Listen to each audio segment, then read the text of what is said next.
Hello guys, ito yung aking favorite na maruya, luto ng aking nanay. Yan, special yan kasi order ko yan sa kanya.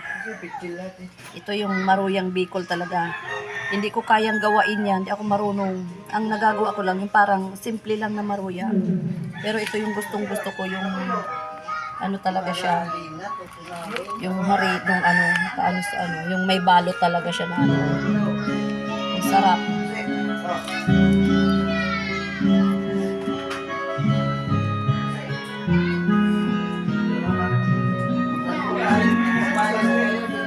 Maruya. Maruyang ito.